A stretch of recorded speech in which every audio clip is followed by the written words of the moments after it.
Hello, LCCC. This is Michael, Learning Specialist there, and welcome to 60 Seconds to Success. Today we're going to talk about self-accountability.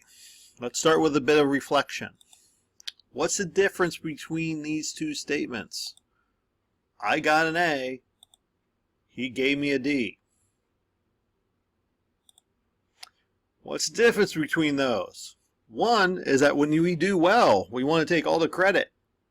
When we do badly, we want to blame somebody else. It's human nature. Right? So what does this mean in college? College is about you becoming more independent, more self-reliant, more reflective on yourself, increasing your self-accountability.